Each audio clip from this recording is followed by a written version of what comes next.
नमस्कार, बिहार तक में आपका स्वागत है और मैं हूं सुजीत। तो आज बात शिक्षा विभाग की।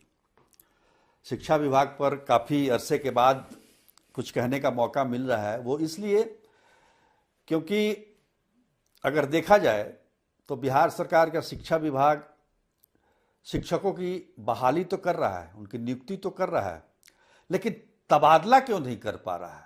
ये एक बड़ा सवाल बन के सामने खड़ा है कि आखिर तबादला करने में क्या दिक्कत आ रही है। भाई, बिहार सरकार के जो अन्य कर्मचारी हैं, हर वर्ष जून और दिसंबर के महीने में उनका तबादला किया जाता है, कहीं कोई परेशानी नहीं होती है। लेकिन शिक्षकों के तबादले को लेकर इतना बवंडर क्यों उठ रहा है? क्यों लग रहा है कि ये पहाड़ काटने जैसा टास्क है सरकार को या फिर शिक्षा विभाग को? ये समझ से परे है। ये मैं इसलिए कह रहा हूँ क्योंकि एक बार फिर एक नया नियम बनाया गया है तबादले को लेकर। कहा जा रहा है कि फरवरी के अंतिम सप्ताह से ये तबादले शुरू होंगे। आपको पता ही है कि 1,90,000 शिक्षकों ने पिछले कई महीनों से ये आवेदन दिया हुआ है कि उनका तबादला किया जाए, लेकिन शिक्षा विभाग बार बार नए नियम पर नियम बनाया जा रहा है। तो इस बार कोड के आधार पर नियम बनाया गया है तबादले का।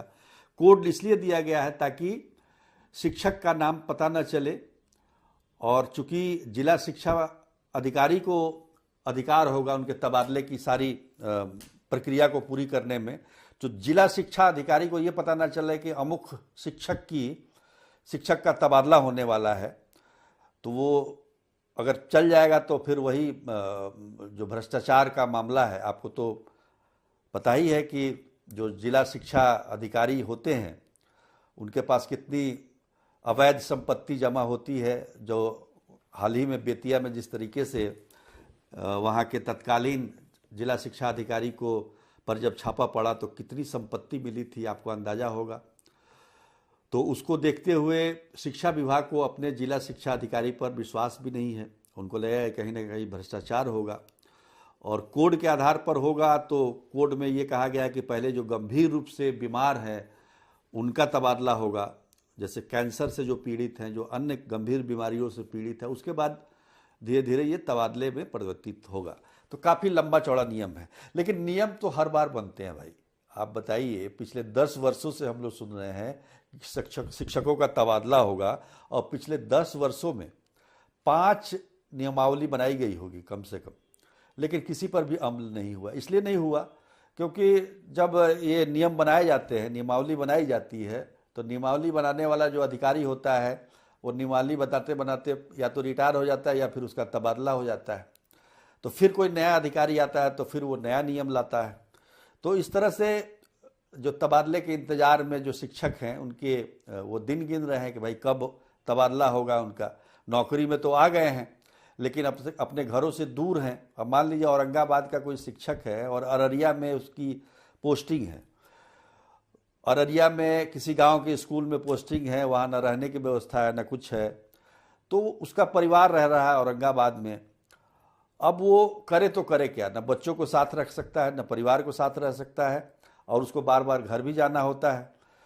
क्योंकि बिहार में देखा जाए तो इंफ्रास्ट्रक्चर इस प्रकार का है नहीं गांव में जहां रहने की व्यवस्था हो। और अब तो जो शिक्षिकाएं हैं, जो महिला शिक्षक हैं, उनके लिए भी भारी परेशानी है, क्योंकि गांव में महिला शिक्षक की नियुक्ति हुई है और वो काफ़ी दूर दूर से, उनको जो कस्बा है, आसपास का कोई कस्बा है या फिर कोई ब्लॉक है, कोई छोटा मोटा शहर है, वहाँ पर किराए का मकान में वो लोग रहते हैं। और स्कूल, चूँकि समय पर स्कूल आना पड़ता है, इसलिए उनको आसपास ही रहना होता है। गांव में तो रहने की कोई व्यवस्था है नहीं।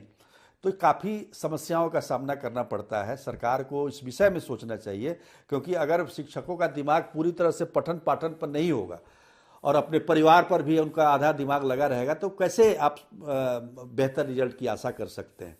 तो सरकार इस पर ध्यान ना देके, उसको ये लग रहा है कि कहीं ना कहीं भ्रष्टाचार ना हो जाए, कहीं कोई गड़बड़ ना हो जाए, और इस चक्कर में शिक्षकों की शिक्षकों के तबादले नहीं हो पा रहे हैं, जिसकी वजह से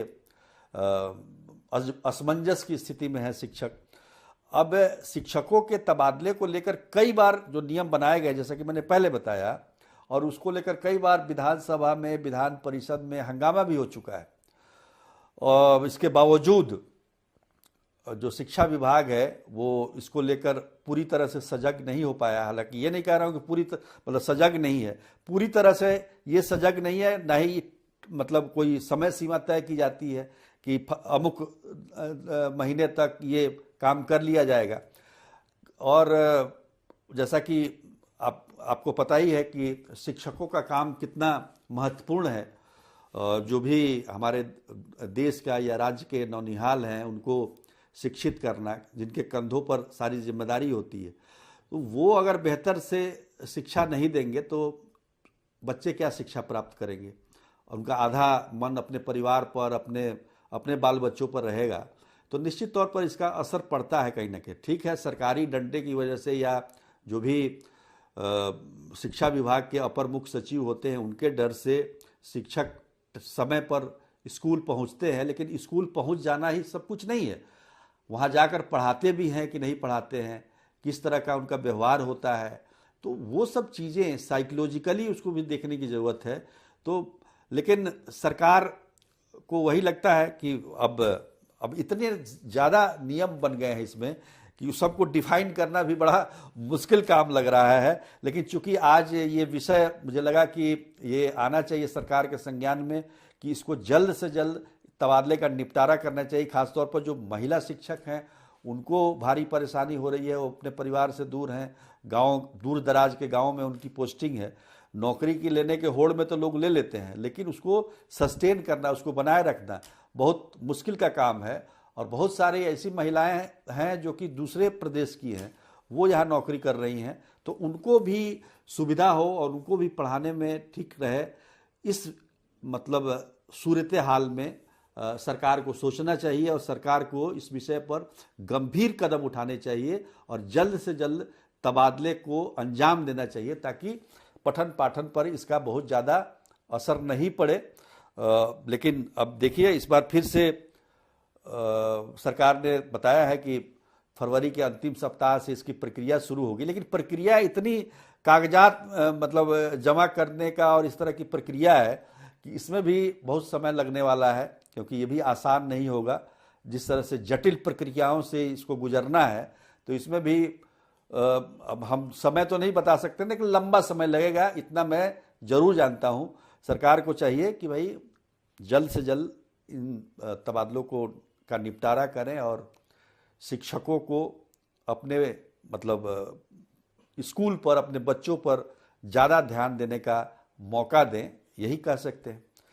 तो आज के लिए इतना ही, तब तक के लिए नमस्कार।